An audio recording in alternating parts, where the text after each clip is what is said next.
12th, we are again focusing on the same chapter, electrochemistry, and now we'll focus on the effect of dilution on conductance. You have studied all the three conductance: specific conductance, molar conductance, and equivalent conductance. So we'll see how it has been affecting, means dilution is affecting the conductance. Let's focus on the very first, specific conductance. Now what do you think about the conductivity of a solution? If you see that a particular solution is being there, how the current will be supplied over here, or it is based on which factor? So remember that the conductivity of a solution always depends on the ions. इसमें definitely ये solution electrolyte से बना हुआ है और electrolyte को water में आपने डिजॉल्व करके यू आर मेकिंग, तो it must be containing ions, right? You know it very well.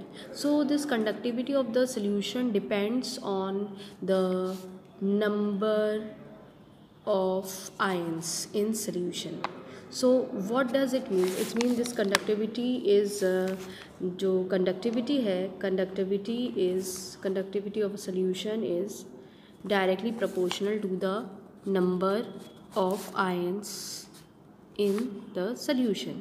So it means if you are seeing, when you want to increase your conductivity, definitely the number of ions will be also increased. तो मतलब क्या होगा, अगर ये greater है तो ये directly proportional है, तो ये भी ग्रेटर होगा, एंड वाइस वर्सा. ठीक है, अगर नंबर ऑफ आयंस कम है तो कंडक्टिविटी भी क्या होगी आपकी, कम होगी. So this is very important. So what is the condition of specific conductivity? Now specific this thing, specific conductivity is inversely proportional to dilution, means if you are increasing the dilution, the specific conductivity is decreasing. ठीक है, so specific decreases with dilution. तो आपने dilution बढ़ाया, specific जो conductivity थी वो आपकी घट जाएगी. ठीक है, अब क्यों ऐसा हुआ है? बिकॉज इसके पीछे रीज़न है. इसमें थोड़ा सा आपको, एक तो आपने ये रिलेशनशिप बनाया, तो रीज़न क्या हुआ? This arises due to decrease in the number of ions per unit volume of the solution. So I think this is clear to you, okay, how this is happening. So now let's talk about the molar conductance or equivalent conductance. So molar conductance or equivalent conductance of a solution of an electrolyte increases with dilution. तो ये जो होते हैं, अब अगर आप molar conductance की बात करें तो ये डायरेक्टली प्रोपोर्शनल है डाइल्यूशन के. ठीक है, यानी अगर आप वो अपने इक्विवेलेंट कंडक्टेंस को देखते हैं तो वो भी डायरेक्टली प्रोपोर्शनल है डाइल्यूशन के. यानी डाइल्यूशन आप इंक्रीज़ करेंगे तो मोलर कंडक्टेंस भी इंक्रीज़ होगा. अगर आप डाइल्यूशन इंक्रीज़ करेंगे तो इक्विवेलेंट कंडक्टेंस विल भी अटेंड होगा, यहाँ तक कि they attain a maximum value of infinite dilution और zero concentration. So I think this is clear. I am showing you the points which you have to remember. तो children please go through these points. This is a reasoning point which you can, it will help you out to learn it, so please focus on it. So children, let's focus on the variation of molar conductance with concentration. So this is few things has been, you know about the strong electrolytes. So you know that strong electrolytes have a greater tendency to give you ions, and for that the molar conductance to approach a certain limiting values with the concentrations approaches to zero. Means we have already discussed कि when you are giving the infinite dilution पे आप ले जा रहे हैं तो they give you the values of concentration that approaches to zero. Even if you see the molar conductance, the concentration approaches zero when you are increasing the dilution till infinity. तो उस condition में जो concentration होता है वो आपका zero हो जाता है. ठीक है, इसी कंडीशन में जब आप इन्फिनाइट डाइल्यूशन पे उसको लेते हैं तो आप उसको कहते हैं molar conductance at infinite dilution, और इसको इस तरह से रिप्रेजेंट करते हैं क्योंकि आपका किरचॉफ्स लॉ है उसमें ये काम आता है. तो you are understanding that the molar conductance is equal to the molar conductance when you are taking your dilution at infinity. और उस कंडीशन में क्या हो जाता है, जब आप डाइल्यूशन इन्फिनिटी रखते हो तो कॉन्सेंट्रेशन जो होता है वो ज़ीरो होता है. ठीक है, क्योंकि वाटर की क्वांटिटी जिसमें भी आप बना रहे हैं लिक्विड स्टेट में वो ज़्यादा है. ठीक. Now there is again is been there that variation of molar conductance with the concentration for strong electrolytes is been given over here. This is been there and B is a constant, and this particular equation is being known as Debye-Hickels on-Seghers equation जो होती है. ठीक है, और ये हमेशा सही होती है जब आप कॉन्सेंट्रेशन कम रखते हैं. आप यहाँ तक कि ग्राफ भी प्लॉट कर सकते हैं अपना molar conductance against under root of concentration, तो आपको एक लीनियर ग्राफ मिलता है. ये तब होगा जब आपका कॉन्सेंट्रेशन लो है और स्लोप जो वैल्यू आती है उसमें आप -b की वैल्यू कैलकुलेट कर सकते हैं. इसमें देखो बेटा ये सब नहीं पूछा जाता है, only the reasoning is been asked, but I am teaching you so that you can understand what things are there. तो अब जैसे हमने यहाँ KCl का एक सोल्यूशन लिया रखा है, ठीक है, और उसका एक डाइल्यूट सोल्यूशन लिया रखा है, तो आप उस पर भी ग्राफ प्लॉट कर सकते हैं. आपको मालूम है कि कॉन्सेंट्रेशन 0 रहेगा, डाइल्यूट इन्फिनाइट डाइल्यूशन पे ही आप कंडक्टेंस मोलर कंडक्टेंस की वैल्यू देंगे ना. तो ये चीज़ें थोड़ा सा आपको देखना है.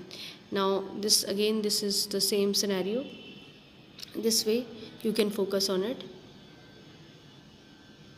अब देखो ग्राफ लीनियर आ रहा है, और इस ग्राफ से आप काफ़ी हद तक देख सकते हो कि ग्राफ मोलर कंडक्टेंस और square under root of concentration बनाया गया, लेकिन किसके लिए? Strong electrolyte KCl. आप NaCl भी ले सकते हो, तो ग्राफ से आप आराम से ले सकते हो. ठीक है ना. यहाँ तो जैसे कॉन्सेंट्रेटेड अगर सोल्यूशन होता है तो वहाँ पे क्या होगा कि आयंस विल बी मोर, है ना, और काफ़ी ज़्यादा रहेंगे आपके आयंस और एक दूसरे से बहुत पास होंगे. तो जाहिर सी बात है कि बहुत कॉन्सेंट्रेटेड सोल्यूशन आपने लिया रखा है, तो जो भी आपके भाई ये कम्प्लीटली डिसोसिएटेड वाली इलेक्ट्रोलाइट्स हैं क्योंकि स्ट्रॉन्ग है, तो इसके आयंस जब आप डिसोसिएट भी होंगे उस कॉन्सेंट्रेटेड सोल्यूशन में आयंस बहुत ज़्यादा होंगे और they are very close to each other. तो उस कंडीशन में क्या होगा कि इनका जो इंटर आयनिक अट्रैक्शन है वो भी ज़्यादा रहेगा, तो जिसकी वजह से क्या होगा, जो मोलर कंडक्टिविटी है वो आपकी डिक्रीज़ हो जाएगी क्योंकि कॉन्सेंट्रेशन आपका इंक्रीज़ हो रहा है. So you are getting my point that because the solution is concentrated,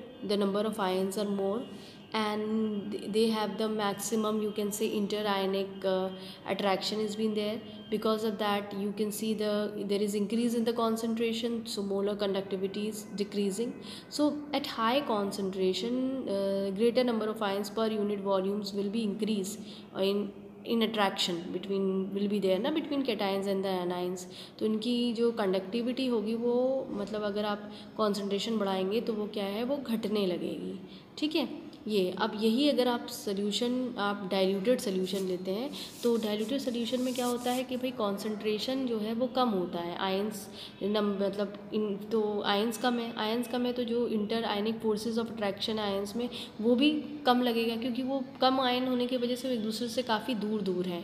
तो उस कंडीशन में क्या हो जाएगा, ये काफ़ी फ्री होते हैं, इधर से उधर आराम से मूव कर सकते हैं. भाई पीछे वाले कंडीशन में क्या मूव नहीं कर पा रहे हैं, लेकिन यहाँ जब कॉन्सेंट्रेशन कम है, सोल्यूशन ज़्यादा डाइल्यूटेड है, तो क्या इनका मूवमेंट भी आयंस का ज़्यादा है, तो ज़्यादा मूवमेंट होने की वजह से क्या हो जा रहा है कि वो ईजिली फ्री मूव कर सकते हैं. फ्री मूव करना यानी करंट सप्लाई जल्दी पास होना, तो मोलर कंडक्टिविटी क्या होगी आपकी इंक्रीज़ करेगी, तो भले जब कॉन्सेंट्रेशन आपका कम होगा. So now next condition about the infinite dilution, क्योंकि हमारे पास तीनों कंडीशन है, जब कॉन्सेंट्रेशन ज़्यादा रहे, दूसरा जब डाइल्यूट सोल्यूशन रहे, और एक तीसरा कंडीशन जब आपका डाइल्यूशन सोल्यूशन है इन्फिनाइट कंडीशन में. यही चीज़ें पढ़ी, उसको अब हम डिटेल में देख रहे हैं. तो उस कंडीशन में क्या हो जाता है, जो इंटर आयनिक फोर्सेस होता है वो बिल्कुल ही ख़त्म हो चुका होता है. ठीक है. तो उस कंडीशन में जो मोलर कंडक्टेंस होता है वो मैक्सिमम जो लिमिटेड वैल्यू जो दी रही है उस पर आ जाता है, तो मोलर कंडक्टेंस और एट इन्फिनाइट डाइल्यूशन उसे कहते हैं. ठीक है. तो कॉन्सेंट्रेशन उस समय 0 लगता है आपका. So I think this is clear to you. In cases of strong electrolyte what things I have given you, I am giving you in form of points also, so please you can go through on these points. ठीक है. ये तब है जब concentrated solution है, ये तब है जब डाइल्यूटेड सोल्यूशन ज़्यादा रहेगा, ये तब है इन्फिनाइट डाइल्यूशन में. अब हम वीक इलेक्ट्रोलाइट की कंडीशन देखते हैं, उस पर क्या फ़र्क पड़ता है. Now just see weak electrolyte का graph when you are making a molar conductance against under root of concentration, so this thing is been there. ठीक है. इसमें भी हम 2-3 कंडीशंस देखेंगे, 2 ही कंडीशन लेके चलेंगे कि क्या है. ठीक है. तो let focus on the condition parts. My children, let's focus on it. When it's a weak electrolyte, then what is the case that the weak electrolyte dissociated in much lesser extent, है ना, तो कम आपको ions देता है. तो molar conductance of weak electrolyte is also low, and again we have seen the variations has been there. It's काफ़ी it's big large over here and cannot be obtained you cannot obtain it in a molar in dilute conditions. मैंने infinite dilution में इनकी plotting नहीं हो पाती, लेकिन बाकी दो conditions में रहेगा ही रहेगा weak electrolytes के cases में भी. जैसे for example when the concentration of weak electrolyte is reduces, the degree of dissociation increases, it results in the increase of the ions. So when you are increasing the molar conductance because degree of dissociation of electrolyte is increasing, तो high dilution में अगर आप देखते हो तो weak electrolytes में ये dissociation degree of dissociation काफ़ी ज़्यादा होता है, ठीक है. और मोलर कंडक्टिविटी जो होती है वो भी राइज करती है आपकी, और कॉन्सेंट्रेशन जो है ज़ीरो हो जाता है जब आप इन्फिनाइट डाइल्यूशन में लेते हैं, ठीक है. अब वीक इलेक्ट्रोलाइट जो है कम्प्लीटली मतलब उस कंडीशन में जब डाइल्यूट हो जाएगा तो वो डिसोसिएट भी कम्प्लीटली करेगी, तो नंबर ऑफ़ आयंस जो कंडक्टिंग आयंस होते हैं वहाँ कम रहता है, ठीक है. So this way you can see that you can not calculate it in that condition, और ग्राफ्स आपको प्रॉपर नहीं मिलते हैं. अब दूसरी है कि अगर सपोज़ करो वीक इलेक्ट्रोलाइट डिसोसिएट करे बहुत ही कम एक्सटेंट में कंपैरिजन टू स्ट्रॉन्ग इलेक्ट्रोलाइट, तो उस कंडीशन में मोलर कंडक्टिविटी बहुत कम होती है वीक इलेक्ट्रोलाइट्स की जब आप कंपेयर करते हो से स्ट्रॉन्ग इलेक्ट्रोलाइट से, ठीक है. So please focus on these points and you can take a screenshot of it and you can learn it. Now the next topic is effect of temperature. Conductance of solution increases with the increase in the temperature. तो ये थोड़ा सा याद रख लेना, क्योंकि temperature ज़्यादा होगा तो जाहिर सी बात है आयंस का जो नंबर ऑफ़ आयन जो भी उसके अंदर है वो उनका मूवमेंट ज़्यादा होगा. ज़्यादा मूवमेंट होगा तो इलेक्ट्रिक करंट भी ज़्यादा पास होगा, तो जाहिर सी बात है आपका कंडक्टेंस भी ज़्यादा होगा. फिर नेक्स्ट आता है आपका इन्फिनाइट डाइल्यूशन पे रहता है, ठीक है. इस पे भी कुछ थोड़ा सा फॉर्मूलेज दिए रखे हैं, जैसे ये डिग्री ऑफ डिसोसिएशन का है, ठीक है. तो अल्फ़ा क्या है बेसिकली आपका डिग्री ऑफ डिसोसिएशन, क्योंकि सब डिसोसिएशन ही कर रहा है, इसमें रीजनिंग पूछी जाती है. और ये आपका molar conductance at concentration C. और ये जो कंडीशन है आपकी molar conductance at infinite dilution, ठीक है. ये कुछ पॉइंट्स हैं जिनको you have to learn and you have to remember. Reasoning questions आते हैं और हम अब एक इनडायरेक्ट मेथड यूज़ करेंगे, और वो मैं आपको नेक्स्ट वीडियो में एक्सप्लेन करूँगी, क्योंकि इट हैज़ न्यूमेरिकल्स ऑल्सो. तो कैशॉफ्स लॉ हम लोग नेक्स्ट वीडियो में एक्सप्लेन करेंगे. Meanwhile you focus on these topics.